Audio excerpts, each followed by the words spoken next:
मुलेश्वर महादेव की जय। आशुतोषम महादेवम पाटण ग्रामे विराजितः सुख शांति प्रदानाय मुलेश्वराय नमोस्तुते।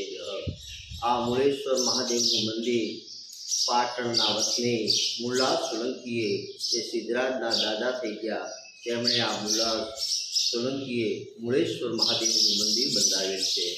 તે મુલેશ્વર મહાદેવનું મંદિર આશરે આજથી 1200 વર્ષ પહેલાંનું જૂનું મંદિર છે। તેની કોતરણી પણ પાછળના ભાગમાં જે જૂની કોતરણી છે ત્યાં મુલ્લા સોલંકીને 3 વખત પાકિસ્તાનમાં કોઈ રાજા સાથે યુદ્ધ થયું અને 3 વખત હાર થઈ। તેમનું સૈન્ય નાનું હતું। તેમણે ભગવાનને પ્રાર્થના કરી કઈ રીતે મારી જીત થાય।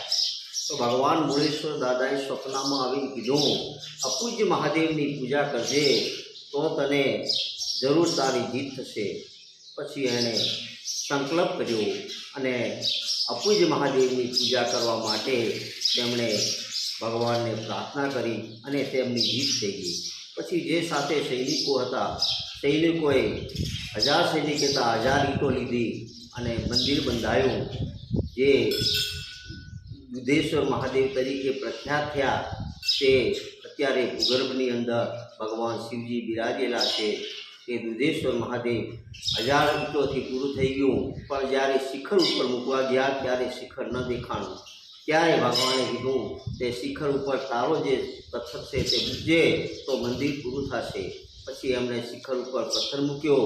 એવામાં જે ભરડવા ગામની એ ગાય હતી, રોજ અહીંયા આવતી અને ગાયનું દૂધ દેતી। ઓટોમેટિક દૂધ શિવજીના ઉપર પ્રવેશ થઈ જતો। ત્યારે ગોવાળે કીધું કે શા માટે આવી રીતે થાય છે। પછી જઈને તપાસ કરી તો અંદર ખાડો ખોદતા શિવની મૂર્તિ નીકળી। એ આ સાઈડમાં જે મંદિર દુધેશ્વરનું છે ત્યાં આગળ ભગવાન એમને પ્રસન્ન થયા। પછી એણે કીધું આટલી બધી સંપત્તિ તને પ્રાપ્ત થઈ, પણ એ પ્રમાણે તે બંધાયું નહીં। પછી મુલ્લા સોલંકીએ મોટું મંદિર બંધાયું જે આરસપાનું મંદિર બંધવાનું હતું। જે આરસપાનું મંદિર પાકિસ્તાનમાં વેરાવળમાં બની ગયું અને આ જે બેડા પત્થરનું મંદિર બની ગયું। તેની અંદર જે સંપત્તિ હતી 1 કરોડ રૂપિયો જે લેવડ દેવડમાં ખર્ચમાં થઈ ગયો। એમ કહે છે કે 1 કરોડ રૂપિયો તળાવમાં અંદર છે। તળું એટલે જમીન થાય અને તળાવ એટલે તળાવ થાય। 2 છે એનો શિલાલેખ અહીં આગળ આપેલ છે, એ આ ભાઈ ફોટામાં બતાવશે। આટલો ઇતિહાસ હું જાણું છું। એના પછી મંદિર રાજેશ્વર મહાદેવ જે શ્રીરામ થયા તે રાજપૂતી દરબારને પસંદ થયા। આજથી 300 વર્ષ પહેલાં જે પાટણમાં રાજા પટેલ નામે જાણીતા હતા, તેમણે રાજા પટેલે જ્યારે ખેતરમાં ખેતી કરતા અને ખેતી કરતાં જે આગળ શ્રીરામમાં જે દરબારનું રાજ હતું ત્યાં દરબારના રાજમાંથી કર ઉઘરાવવા માટે પટેલના ત્યાં આવ્યા। પટલાણી ઘરે હતા પણ એમણે કર આપ્યો નહીં કે પટેલ ખેતરે ગયા છે। તેમને ડિલિવરી હતી। ડિલિવરી એટલે પટેલે જે ત્યાં આગળ સૈનિક હતા સૈનિકે લાત મારી પેટ ઉપર અને પછી ત્યાંથી આગળ જતા ખેતરે ગયા। ખેતરા જતા બૈરાએ કીધું કે મને લાત મારી અને પેટમાં દુખાવો થાય છે। ગર્ભપાત પડી ગયો અને પછી આવીને વાત કરી। આગળ જતા એમણે ઘરે જઈને સંકલ્પ કર્યો કે મારે જીવવામાં કોઈ સાર નથી। એમણે આવી અને ત્યાં આગળ મુલેશ્વર મહાદેવ ઉપર પગના નખ ઉતારી ધૂપ કર્યું અને પગ ઉપર બાંધી અને દાંતરડાથી કરીને કમળ પૂજા ખાધી। કમળ પૂજા ખાતા એમણે માગણી કરી કે દરબાર હેંગોળજીના પેટે મને જન્મ આપજે અને 12 વર્ષ સુધી મને એની યાદગીરી આપજે। આમ થતાં એમને 12 વર્ષ સુધી યાદગીરી આપી અને 12 વર્ષ સુધી ત્યાં આગળ હિંગળાજીના પેટે અવતર થયા। અને પછી જ્યારે સંકલ્પ કર્યો કે મારે પાટણ જવું છે પછી પાટણમાં એ લોકો આવ્યા અને એમને કીધું કે રાજા પટેલનું ઘરે બધા આવી ગયા પણ રાજા પટેલ કેમ ના આવ્યા। પછી એમણે કીધું કે બોલાવો એમને। તો એમની માને એમની વહુ જે હતા રાજા પટેલની એમને બોલાયા કે તમને મારવાવાળો કયો સિપાહી હતો।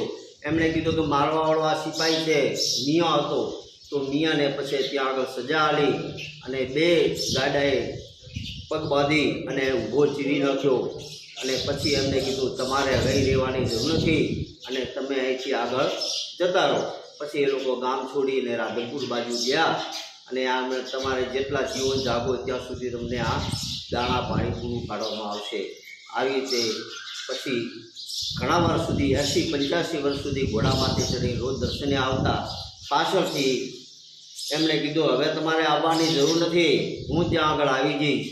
ત્યાં આગળ ત્રિશુલ ને કંકુના પગલાં દેખો તો જરૂર કે હું આવી ગયો છું. તળાવની પાળ ઉપર રાજેશ્વર મહાદેવનું મંદિર છે અને ત્યાં આગળ જે રાજેશ્વર મહાદેવ જે રાજા પટેલને પસંદ થયા એ જ રાજેશ્વર મહાદેવ ત્યાં આગળ ગયા. એ મુળેશ્વરમાંથી રાજેશ્વર ગયા. આટલો ઇતિહાસ હું જાણું છું. બાકી પરમાત્મા જે જાણે તે ખરો. જે તમને લેખ કીધો એ લેખ હું બતાવી દઉં. એટલે દુધેશ્વર મહાદેવ જે પતાળમાં છે તે મંદિર સાઈડમાં છે તે પણ છે અને આ પુરાણું મંદિર પાછળનું છે. અને આ જે આગળનો ભાગ છે તે આજથી 65 વર્ષ પહેલાં બનેલો છે. પાછળનો ગર્ભગૃહ એ જૂનો છે.